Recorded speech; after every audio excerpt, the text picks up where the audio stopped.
Bonjour et bienvenue sur la chaîne Une Certaine Elle. Aujourd'hui, on se retrouve enfin avec une nouvelle vidéo et on repart en Asie. Aujourd'hui, je vous emmène à Taïwan. Après avoir parlé de la Chine, du Vietnam, de la Malaisie et de Singapour, et d'ailleurs vous pouvez retrouver toutes ces petites vidéos là-haut, aujourd'hui on va s'intéresser donc à Taïwan et comme d'habitude, on va commencer avec mon traditionnel, ce que vous devez savoir avant de partir à Taïwan. Deux petites précisions avant de commencer. Comme d'habitude, je parle de choses qui m'ont moi choqué ou étonné, donc moi française arrivant à Taïwan. J'ai pas mal voyagé en Asie, donc peut-être que les choses qui vous étonneront ne m'ont pas étonné ou inversement. Bien sûr, je ne parle pas de tous les Taïwanais, je ne parle pas de tout Taïwan, et ce que je vais vous dire est représentatif seulement de ce que moi j'ai vécu, ce que moi j'ai trouvé étonnant. C'est une généralité, mais ça veut pas dire que c'est le cas de tous les Taïwanais, de tout Taïwan.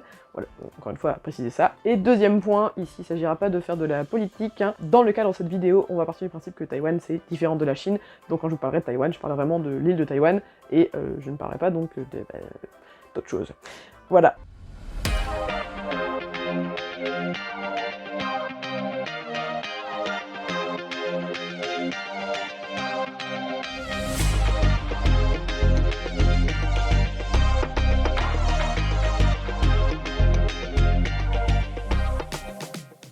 Alors, la première chose à savoir sur Taïwan, eh bien, c'est un peu la géographie de l'endroit. C'est une petite île, on a fait le tour assez rapidement. En train, vous avez en plus des trains TGV très rapides qui vont du nord, Taipei, jusqu'au sud, à Kaohsiung, en 2-3 heures, si je me souviens bien, c'est très rapide. Vous avez aussi des trains à moyenne vitesse et des trains lents. Vous avez vraiment la possibilité de vous déplacer partout sans avion et tout est assez proche. J'ai fait un train trip tout autour de Taïwan. C'était 2-3 heures de train maximum en général, avec des prix assez raisonnables, franchement, globalement. Donc vraiment, je vous conseille les trains taïwanais et je vous conseille du coup de ne pas hésiter à vous déplacer quand vous êtes à Taïwan. Il y a plein de choses à faire à Taipei, mais vraiment, le pays a plein de choses à offrir. Et ne serait-ce que parce que parfois, si vous êtes dans les mauvaises saisons, le printemps et tout, le temps du Nord est disons que j'ai eu de la bruine pendant tout le temps où j'étais dans le Nord. Et vous savez, la bruine qui était toute la journée, c'est-à-dire vous n'avez pas vraiment mouillé, mais quand même un peu mouillé, il fait pas vraiment chaud, il fait vraiment froid. Pour visiter, c'est toujours un peu déprimant. Donc voilà, je vous conseille aussi d'aller faire un tour à Kaohsiung, où il fait bien meilleur et bien plus beau, puisque c'est la ville du Sud, et c'est beaucoup plus un climat marseillais, on va dire, donc ça fait plaisir quand il fait moche dans le Nord. Donc voilà, tout ça pour dire que Taïwan c'est une île plutôt petite, donc c'est très facile de vraiment faire le tour, de bien tout visiter, donc c'est pour ça que si vous y allez, je vous conseille vraiment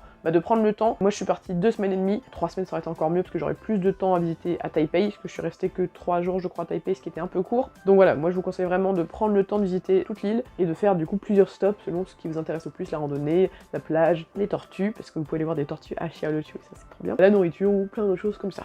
En plus, ce qui est intéressant, c'est que même si Taïwan c'est pas très grand, il y a énormément de paysages différents. Donc voilà quelques petits exemples. En photo, vous avez les gorges de Taroko, les rizières de Xichen.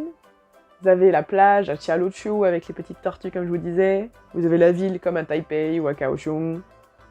Et vous avez les parcs d'attractions. Parce que j'adore les parcs d'attractions. Voilà, je vous en saurai plus tard. Une deuxième chose à savoir donc sur Taïwan, c'est que de par son histoire, c'est une île qui parle mandarin et Minnan. Alors le Minnan, c'est une langue qui vient à l'origine du Fujian en Chine, parce que beaucoup de gens du Fujian sont venus à Taïwan, et donc beaucoup de Taïwanais parlent le Minnan, mais également un mandarin un peu taïwanais, mais globalement ça reste du mandarin. Moi je parlais en mandarin classique, et j'étais très bien comprise, et les gens comprenaient très bien ce qu'ils me disaient en retour. Quant à l'anglais, je pourrais pas vraiment trop vous dire, parce que j'ai essayé au maximum de pratiquer mon mandarin. Je sais que c'était faisable. Je dirais pas que ce sont des bilingues, mais il y a quand même une assez bonne base d'anglais, au moins chez les jeunes. J'ai pu quand même faire quelques connaissances où je parlais à moitié en chinois, à moitié en anglais, et ils comprenaient ce que je disais, donc voilà, c'est à peu près faisable en anglais. Sinon, de toute façon, comme d'habitude, vous utilisez Google Traduction, et puis là, ça marche très très bien. Une chose aussi sur Taïwan, c'est l'écriture, donc ils utilisent les caractères chinois, mais pas les mêmes qu'en Chine continentale. En Chine continentale, on utilise les caractères simplifiés, et à Taïwan comme à Hong Kong, ils utilisent encore les caractères traditionnels, qui sont apparemment, de ce que j'ai compris, plus faciles à apprendre, parce que du coup, on voit encore la racine du mot, sauf que ça fait qu'il y a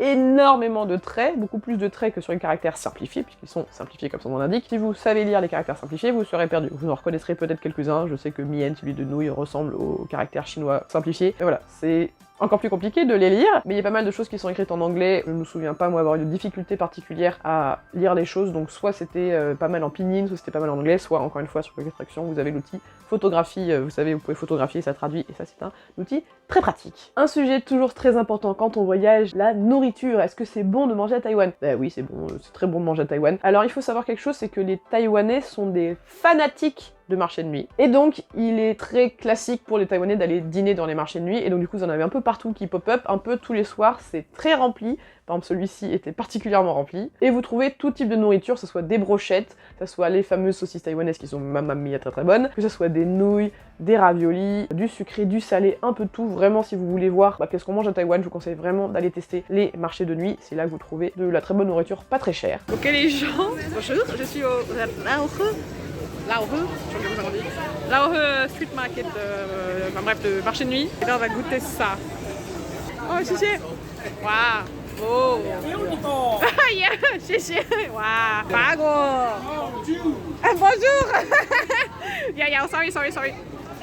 Yao Iga. Waouh. Mais sachez voilà qu'à Taïwan, ce sont des grands fans de marchés de nuit. J'ai beaucoup plus souvent mangé dans les marchés de nuit que dans des restaurants. Il y a bien sûr des restaurants à Taïwan comme partout, mais c'est beaucoup moins culturellement présent, on va dire, que par exemple en Chine ou en Corée ou dans les autres pays asiatiques où c'est beaucoup plus normal de manger au restaurant. En ce qui concerne les restaurants, vous avez bien sûr des grandes chaînes comme Din Tai Fung qui font donc des très bons raviolis. Vous avez aussi des chaînes de fast-food locales comme Dain Dain. Je vous retrouve pour le déjeuner. On est finalement allé à Dain Dain, l'endroit que je voulais tester il y a 2 jours.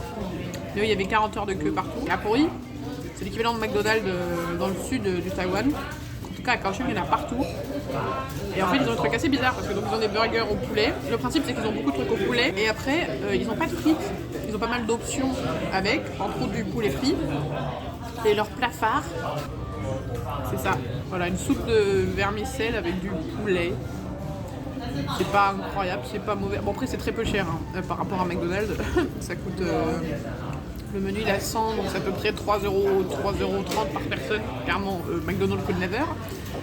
Mais voilà, du coup, moi j'ai mon petit burger sans sauce, mais c'est bon.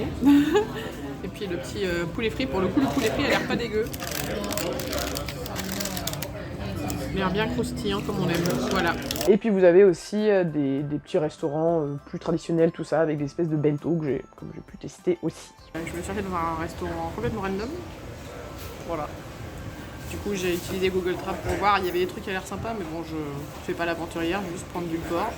Voilà. Après, je vais avoir un plateau avec des légumes, de la viande, du riz, de la soupe.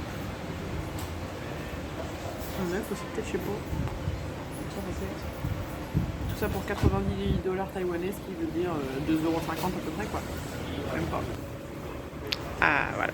Du coup, tofu, tomate. J'ai pas que ça. Non, je sais pas ce que c'est, mais c'est des légumes. Voilà, super. Du chou-fleur, du porc, du riz et de la soupe. Et tout ça pour 90. Comme dans la plupart des pays asiatiques, les Taïwanais sont pas des très grands fans de sucre. Ils vont surtout manger du salé avec quelques desserts, mais le sucre, forcément, si je vous parle de Taïwan, vous allez dire bah, les bubble tea. Oui, les Taïwanais sont les inventeurs du bubble tea et ils sont fanatiques du bubble tea. Il y en a partout. J'en ai pas bu tant que ça et je vais pas vous mentir, je les ai pas trouvés si bons que ça, ceux que j'ai goûtés. Mais j'en ai pris que 2 ou 3, donc je pouvais pas vous dire que les bubble tea de Taïwan sont pas bons. Je n'irai pas dire ça. Ceux que j'ai eu, c'était soit avec des toutes petites boules de tapioca, j'ai l'impression que c'est un mitraillette quand je buvais, ça faisait tout, c'était très bizarre. Soit c'était en fait des formats à l'américaine, genre vraiment comme ça. Et moi, c'était trop pour moi. En tout cas, juste pour vous dire à quel point les Taïwanais sont fans de bubble tea, regardez ça.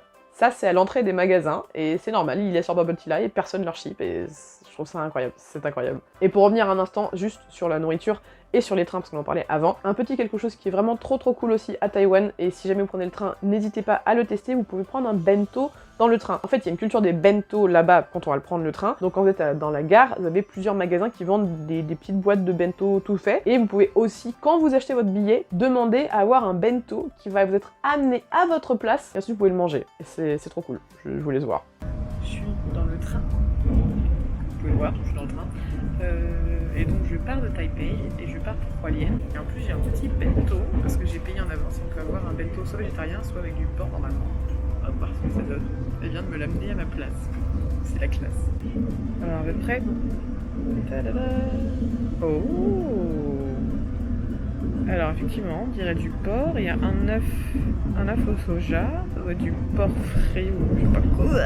Du tofu, du riz, un peu de légumes. Mamma mia.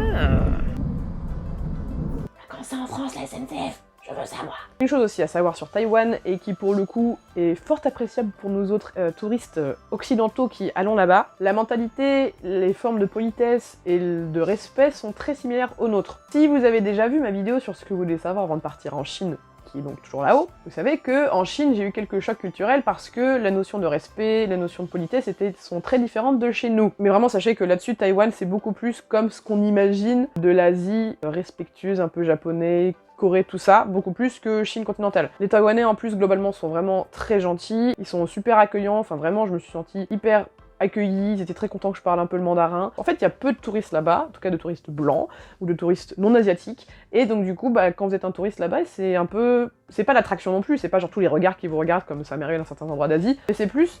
ils sont contents de venir vers vous, d'essayer de vous aider, d'essayer de vous comprendre un peu, de parler avec vous, parce qu'ils n'ont pas forcément autant l'occasion de rencontrer des étrangers. C'est vraiment un endroit qui est très accueillant, très heartwarming. D'ailleurs, n'hésitez pas, si vous êtes une femme seule, c'est vraiment un endroit où vous vous sentirez safe. Moi, je suis partie en solo, vraiment, à aucun moment je me suis sentie en danger. C'est un endroit ultra safe et ultra accueillant. Comme on parle de femmes seules et de partir seule, je vous ferai normalement une vidéo sur partir seule à Taïwan, puisque c'est ce que j'ai fait, mais un petit teaser qui est assez intéressant aussi à noter par rapport à ce que vous devez savoir avant de partir à Taïwan, c'est que, en fait, les Taïwanais, ils adorent partir en voyage à Taïwan, et ils adorent partir en auberge de jeunesse. Parce que, moi, je suis partie en auberge de jeunesse pour rencontrer des gens, et je me suis retrouvée avec que des Taïwanais, qui était cool parce que je parle chinois, sauf que, pour rencontrer d'autres expatriés, d'autres touristes, du coup, je savais pas trop où les rencontrer, donc ça, je vous en parlerai plus si je fais la vidéo, mais sachez que, voilà, les Taïwanais voyagent énormément en auberge de jeunesse, quel que soit leur âge. Je me suis retrouvée à partager des dortoirs avec des Taïwanais de 60 ans. Et c'était normal. C'est vraiment une culture, apparemment beaucoup du voyage en auberge de jeunesse, en guest house, tout ça, en maison d'hôte.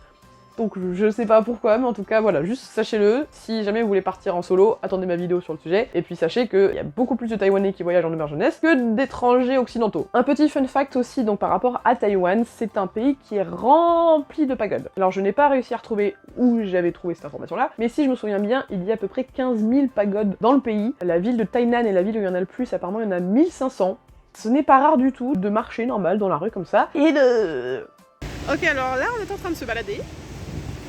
Et au détour d'une rue, on voit ça. Oh my god. Wow. This is very pretty. En plus, c'est vraiment genre au milieu de nothing. Genre des grands immeubles. Et là, chou, wow. C'est une petite rue à l'ancienne. Bref, du coup en marchant, j'ai vu de loin quelque chose que vous pouvez déjà commencer à percevoir. Du coup, je m'approche parce que ça a l'air très beau.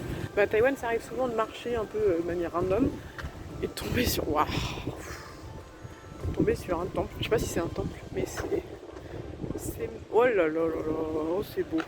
Oh c'est beau.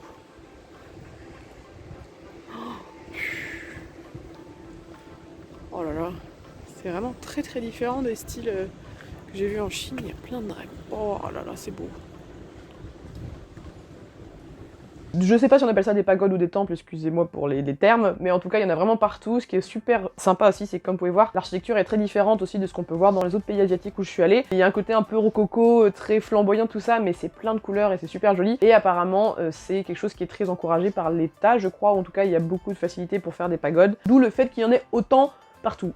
Voilà, c'est un petit fun fact sur Taïwan. Et un dernier petit point qui sera intéressant pour vous que si vous sortez de Taipei et de Kaohsiung. Donc à Taipei et à Kaohsiung, le trafic est assez classique, il faut savoir que les gens roulent très vite, mais sinon ils s'arrêtent au feu, vous pouvez traverser tranquillement, pas besoin de faire comme au Vietnam ou quoi, c'est vraiment, ils sont très respectueux des feux de circulation, pas de problème là-dessus. Mais justement, dès que vous sortez des grosses villes, vous allez vous retrouver dans des situations un peu particulières. Je vous laisse voir en vidéo, ça sera plus clair.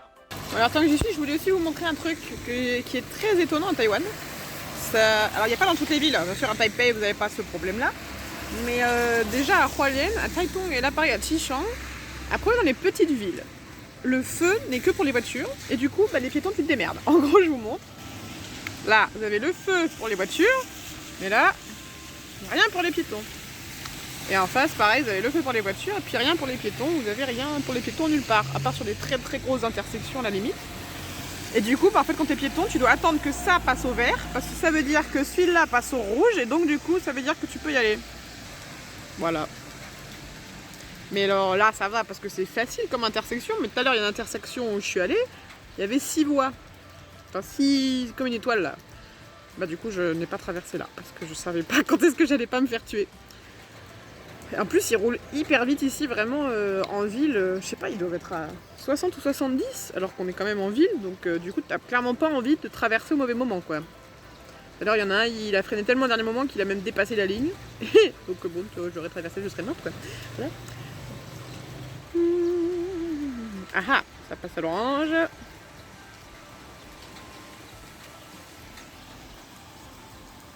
C'est parti. On s'y fait, faut juste savoir regarder de bon côté, puis à un moment prier, puis y aller. Hein. Genre, de toute façon, globalement, ils vous verront, donc ils vous tueront pas, mais c'est vrai que c'est bizarre. Voilà, pour résumer, Taïwan, c'est pas un endroit qui est si choquant, si différent de chez nous, parce qu'il y a quand même beaucoup de choses qui sont très occidentalisées, même si c'est très asiatique, il y a beaucoup de choses qui vont vous sembler comme chez nous. Surtout si vous allez qu'à Taipei. Taipei, c'est une grande mégapole, c'est très occidentalisé, donc pareil, encore une fois, bon, je serais pas vraiment choquée par grand chose, en tout cas je le pense. Si vous sortez un peu plus dans des plus petites villes, vous aurez peut-être plus de choses un peu inattendues et un peu rigolotes qu'à Taipei, mais finalement voilà, Taipei c'est un peu comme Singapour, ce sont des endroits qui sont vraiment très occidentalisés, très modernisés, et donc avec beaucoup de choses très similaires à chez nous. En tout cas c'est un endroit qui est encore très peu visité et très peu connu des touristes étrangers, mais moi c'est un endroit que je vous recommande. J'ai vraiment passé un très bon moment là-bas, je ne connaissais vraiment pas particulièrement et c'était une vraie belle découverte. Alors on sait que politiquement c'est toujours un peu compliqué parce qu'on sait jamais trop. Moi j'étais là-bas et apparemment la Chine tournait autour et du coup mes potes étaient en mode ça va, tu t'en sors. Bon ça effectivement c'est un peu... ça fait des années qu'ils vivent comme ça donc on sait pas comment les choses vont évoluer. En tout cas si vous avez l'occasion et que ça va politiquement en parlant, c'est un endroit que je vous recommande vraiment parce que c'est un endroit qui mérite d'être découvert. Il y a plein de belles choses à voir, plein de bonnes choses à manger et plein de belles rencontres à faire. Donc voilà, tout ça pour dire que Taïwan c'est un endroit que je vous recommande chaudement. Et voilà, c'est la fin de cette vidéo, j'espère qu'elle vous a plu. Si vous avez d'autres choses à ajouter sur Taïwan ou des questions, eh bien n'hésitez pas, comme d'habitude, les commentaires sont là pour vous. Je vous souhaite une très bonne après-midi, un très bon week-end, de très bonnes semaines, et on se retrouve bientôt pour une nouvelle vidéo sur Taïwan. Ça vienne.